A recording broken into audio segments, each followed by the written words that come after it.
We all know that Jayden Daniels exceeded expectations in his first year, but it turns out he's one of 8 rookies that exceeded expectations. Not a bad class for Adam Peters to get his GM career started. We're breaking all of that down on today's episode of Locked On Commanders.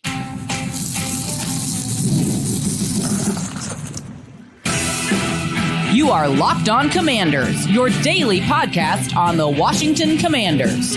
Part of the Locked On Podcast Network, your team every day. And welcome inside, everybody, to today's episode of Locked On Commanders. I'm your host, David Harrison, here with you every Monday through Friday. Also, your close friend on the ground, covering the Washington Commanders for CommanderGameDay.com, a part of Sports Illustrated's group of sites. I want to thank you for coming through today for this episode in which we are going to be talking about the rookie class. We got rookie superlatives, and we're also going to break down these rookies from the Washington Commanders 2024 class into tiers, including 8 rookies that I say exceeded expectations. Every dayers who come through every single day, a special thank you to you for joining me again today. And if you haven't already, please subscribe for free on YouTube or wherever you are listening to today's episode. If you're new to the show, I want to thank you for coming through. Locked On Commanders is your daily podcast covering the Washington Commanders, part of the Locked On Podcast Network, your team every day. So be sure to come back soon. Rookie impact report time. We've been going through a lot of material as the season ended, and this is an episode that I definitely wanted to make sure that we got to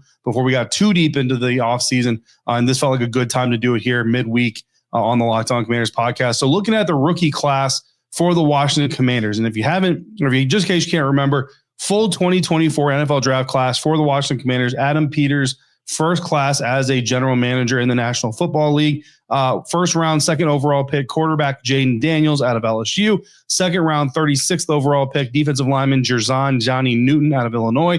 Second round, 50th pick overall, cornerback Sainristil out of Michigan. Second round, 53rd pick overall, tight end Ben Sinnott, Kansas State. Third round, 67th pick overall, offensive tackle Brandon Coleman out of TCU.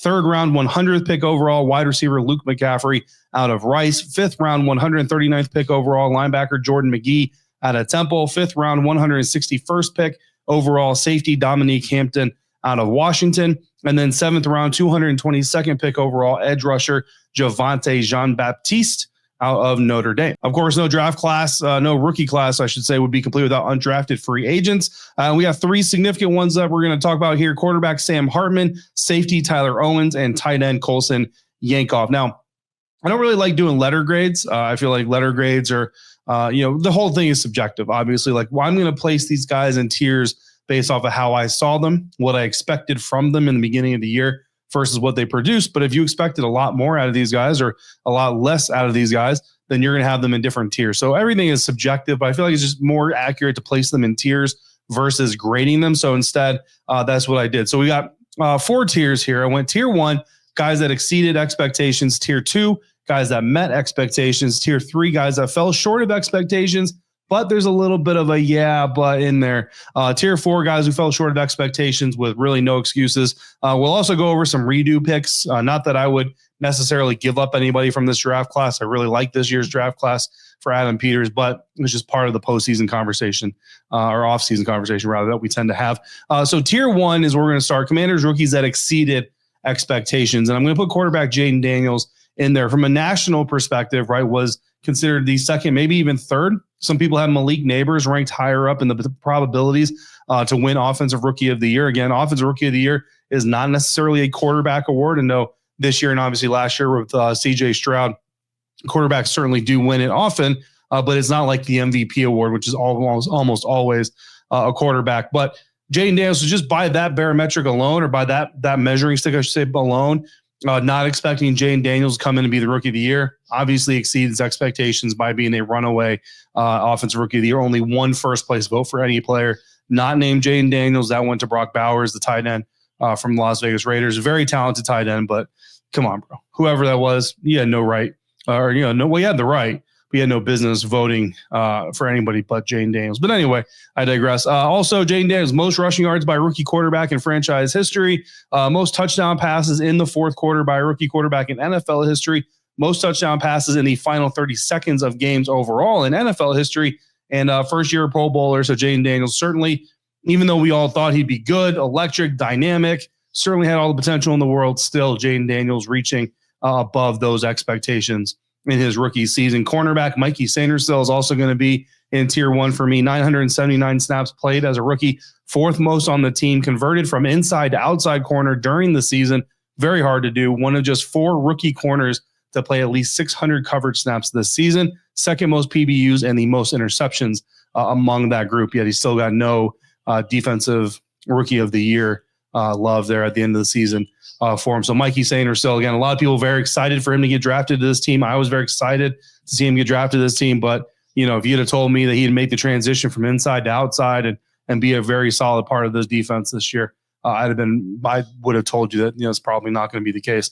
Offensive tackle Brandon Coleman. I remember going back to draft weekend, a lot of people very disappointed that Adam Peters didn't address the offensive line earlier.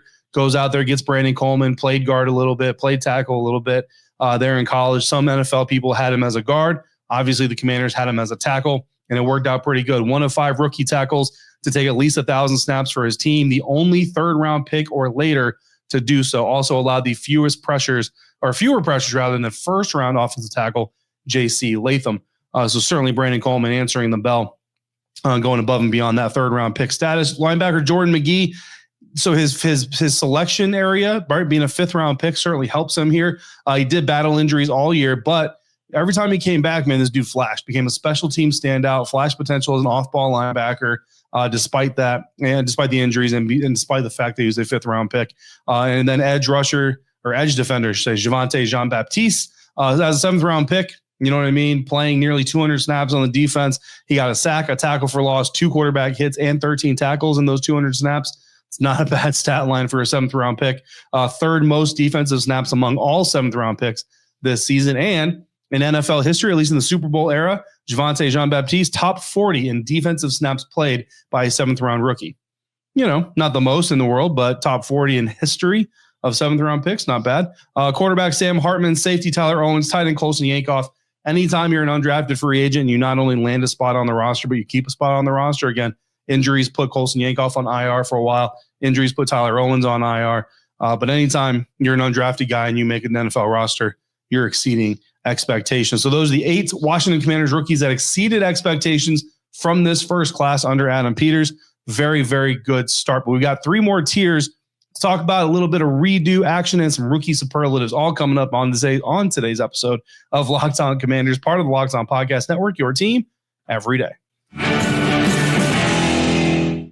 And we're doing that today thanks in part to our friends over at FanDuel. When the games tip off, the NBA action is just getting started, and there's no better place to get in on it than FanDuel, America's #1 sportsbook. With FanDuel, you can place live bets throughout the game. So even if you miss the opening tip-off or want to bet on a 4th-quarter comeback, you can stay in the action. And if you're looking for a bigger payout, you can even combine your live bets into a same-game parlay.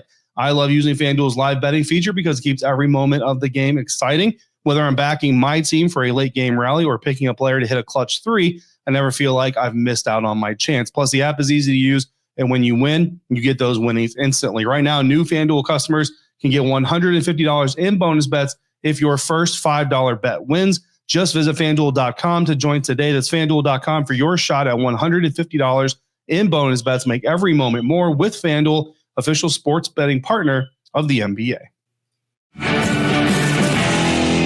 Continuing now, looking at the Washington Commanders 2024 rookie class, first rookie class for general manager Adam Peters. And right off the bat, tier 1 of guys that exceeded expectations. We got 8 names on that list. That's a pretty good start for any general manager. So we're going to get into tiers 2, 3, and 4, do a little bit of a redo. I don't want to call it a redraft because I'm not giving away in these guys anyway. But if we want to open the door to conversation about where maybe you could have got things in hindsight, we'll have that conversation. As long as everybody remembers, this is a hindsight conversation. Of course, if you want to get even more out of the Locked On Commanders podcast, you can become an insider today by going to joinsubtext.com/LockedOnCommanders. All kinds of fun bonuses for being an insider. You get information and access to me that goes beyond the show. And of course, as news breaks throughout the offseason or there's other things to really kind of talk about in grand form, we will have our insider-only Zoom conferences, which are accessed only by invitation sent out to insiders exclusively. So join subtext.com/LockedOnCommanders to try that out today. Tier 2 of Commanders rookies are rookies that met expectations. I've only got 1 in this category, and it's wide receiver Luke McCaffrey. I feel like it feels like early on, Luke McCaffrey was actually on pace to exceed expectations. And there was a stretch there. We were all kind of waiting, like, just felt like his first career touchdown was just coming. You know what I mean? And there were a couple close calls where it didn't quite happen, but it almost happened, and it just really never came. But he does finish the year with 27 targets, 18 catches, 168 yards of offense, 1 drop pass according to PFF. 3 of Jayden Daniels' 9 interceptions were thrown in the direction of McCaffrey. So, again, kind of a mixed bag of, some of that's obviously not his fault, but, just a little bit of a mixed bag from Luke McCaffrey as a receiver. And then you certainly see the potential, certainly see the promise there, but maybe not realize as much as we all kind of got to the point where like we're kind of thinking he's like about to really kind of crest over the ridge, I guess, so to speak, and really kind of tap into another layer of receiver energy. The good news is his dad, Ed McCaffrey, knows a whole lot about making sure you're working during the offseason. His older brother, Christian McCaffrey, the same. Luke, comes from an athletic family. Mom is an athlete. So he's certainly going to have a good support system around him as he looks to take the lessons he learned from his rookie season, bring them back into his second season, and maybe exceed those expectations. But for this year, I put that he met expectations. And honestly, it really felt as we got towards the back end of the season that he kind of faded away from the Commanders' offensive plans. But turns out he actually had more targets in the second half of the season than he did the first half of the season. So take that for what you want. Tier 3 of Commanders rookies, guys that fell short of expectations, but I'm kind of giving them a pass because of extenuating circumstances. I call it the yeah, but category. First guy we're putting in there, tight end Ben Sinnott. 311 total snaps on offense this year, ended up with 5 catches on 5 targets, 28 yards on those catches, and a touchdown. Did have an 81 pass blocking grade according to PFF. And remember, when he was drafted, that's kind of one of the things, like he's got receiving ability, but he's also a very solid blocker, all on his own, kind of Kyle Juszczyk-ian, right? And I think a lot of us kind of expected to see a little bit more of that Kyle Juszczyk, call it fullback, call it, tight end, whatever you want to call it. But just getting him involved as a receiver, as a runner, perhaps, as a blocker, certainly. So I think he did well with the reps that he got. Just didn't get a lot of reps because I think a lot of that comes back to, Zach Ertz. Dan Quinn himself specified, like when they brought Zach Ertz in, he was kind of thinking third downs. He was kind of thinking red zone. You know what I mean? If you can get 30 snaps out of him a game sort of thing. But turns out Zach Ertz was coming with the smoke, man, and became the true blue starter, primary tight end. John Bates was that second guy. And I remember talking to Commanders tight ends coach David Rye. He says, look, he's like, Ben, trust me, he's not getting play because of his ability or lack of it. He's not getting as much play because of the guys ahead of him and how good they're doing. He's like, but once we get the opportunity to unleash him on the NFL, you guys are going to really like what you see. So I'm kind of hoping that is true. And we're all kind of hoping, I think, a little bit that we see a little bit more of that in 2025 here this coming season later this year. So again, I'm going to put him fell short of expectations because he's a third round pick or second round pick. Sorry. So you expect a little bit more out of anybody that's drafted in the second round. You expect the team to use a little bit more when they're drafted in the second round. But, the Commanders, just the way the season unfolded, I think just kind of went a different direction there. So not necessarily his fault that he, quote unquote, underperformed, but obviously still an underperformance nonetheless. Safety Dominique Hampton, hard to have high expectations when you're a safety that's getting drafted in the fifth round. And then you come to training camp and you get converted to linebacker. It kind of makes it harder to even have the high expectations. Played 6 snaps all year on special teams, but any 5th round pick is going to be expected to play more than just 6 snaps, I think for most teams. So that's why I put him in this group. But again, converting to linebacker, he's going to learn a whole new position group. As soon as they did that fully, because, started off at one point where he was getting some safety reps, getting some linebacker reps. But as soon as we started seeing Dominique Hampton just as a linebacker and all those things, like, okay, this is going to be a project, right? This is going to be a multi-year deal. So my expectations kind of lowered at that point, but we're talking about preseason expectations versus all that. So, again, if you would have told me that Dominique Hampton, 5th round safety out of Washington, was only going to play 6 snaps on special teams, I'd be like, oh man, when did he get hurt? But it turns out it's just because of the way that things unfolded for the team. Tier 4, Commanders rookies that fell short of expectations, but I don't really put any extenuating circumstances on it. If you've done the math, it's Johnny Newton's the last guy we got, right? Defensive lineman Jerzon Newton. Look, he suffered a second foot injury during the draft process, missed a lot of training camp because of that second surgery.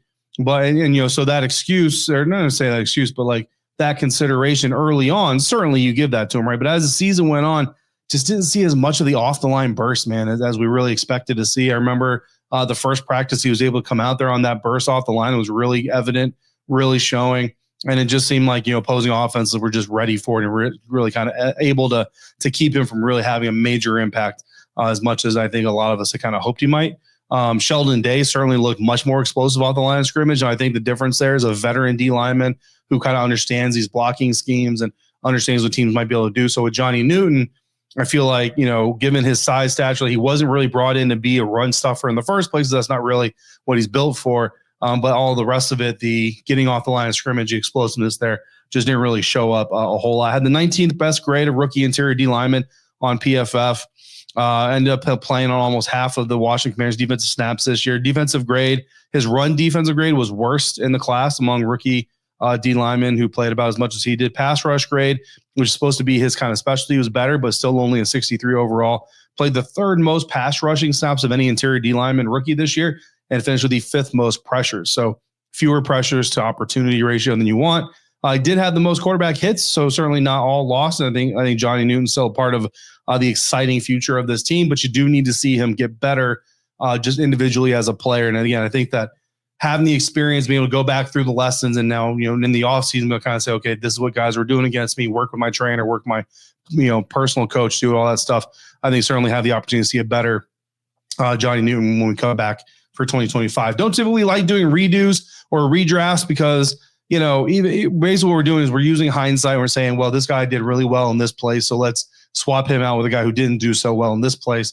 And those results are not guaranteed, to happen. I always go back to a guy like Deshaun Watson where, people passed up on him. He ends up going to the Houston Texans, becoming an MVP candidate quarterback before his off the field antics, derailed his career. There were fan bases like, oh, we could have had Deshaun Watson. We could have been doing this, but there's no guarantees that Deshaun Watson fits with that team that you're rooting for and all these other things. So don't typically like doing them, but just to kind of entertain it. I had a good amount of insiders who wanted it, so we'll go ahead and entertain it as long as everybody remembers. This is not me saying like, boo, should have got rid of Johnny Newton or should have drafted Johnny Newton. I love the pick then. I love the pick now. But defensive lineman Braden Fisk certainly outperformed Johnny this season. He was drafted 3 picks after Newton out of Florida State by the Los Angeles Rams. Similarly, not strong against the run, but he's a pass rusher. Braden Fisk led the interior defensive line class with 59 total pressures, 36 more than Johnny Newton, who was in second place and had 11 sacks his rookie season. So certainly Braden Fisk would be the guy that you could say performed better than Johnny, but was drafted after him. Trickling down a little bit, offensive lineman Roger Rosengarten over tight end Ben Sinnott, mainly just because the lack of usage that the Commanders got out of Sinnott here in his first year. Even looking at how strong this year's tight end draft class is, I know GMs will do that, look ahead a little bit to the strengths of the next class. Rosengarten played really well at right tackle for the Ravens. No guarantee he would have translated to left tackle for the Commanders, or if they don't then double down and take Brandon Coleman in the third anyway, maybe you have a pair of young tackles there.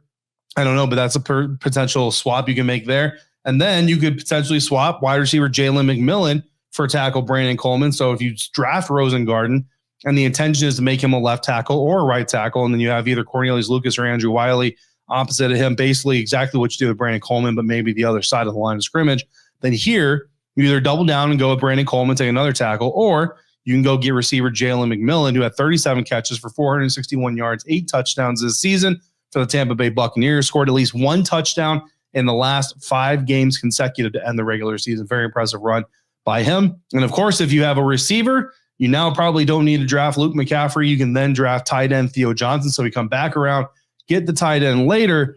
Of course, that's where you get the tight end by going to Penn State's Theo Johnson before the Giants can take him. Not as good a blocker as Ben Sinnott, not as versatile scheme-wise as Ben Sinnott. But again, Commanders didn't really use a lot of that anyway. So you can use Theo Johnson's 331 yards worth of catches and a touchdown playing for the Giants. So again, those are some redos. Again, using 2020 hindsight, and there's no guarantee that if those things were to happen, that the production from those players would be the same. But still, hopefully, just a fun little kind of what-if exercise as we put a bow on the season that was. Now let's get back to focusing about the guys who were on the roster and round things out with some 2024 Washington Commanders rookie superlatives. That's next on today's episode of Locked On Commanders, part of the Locked On Podcast Network, your team every day. And today's episode is brought to you in part by our friends over at Prize Picks. The big game is here and it's gone, but there's plenty of sports still to be had, and plenty of ways for you to get in on the action with your daily fantasy sports. Over 10 million members, including yours truly, with billions in winnings, including a very little bit yours truly. Prize Picks makes it fun and simple to get in on any sports action, even during the NFL offseason. So here's how it works. You pick more or less on at least 2 player stat projections. And if you're right, you can win up to 1,000 times your cash. Prize Picks even has free picks from time to time, promos, all kinds of fun things going. So make sure you're checking those tabs. Make sure you're checking the site. And when you log into the app, when you first open it, usually if there's a promo, boom, they throw it right up there for you so you can see it. It makes it super easy to find out the information you need to find out. So download the app today. Use the code LOCKEDONNFL to get $50 instantly after you play your first $5 lineup. That's code LOCKEDONNFL for $50 instantly after you play your first $5 lineup with Prize Picks. Run your game.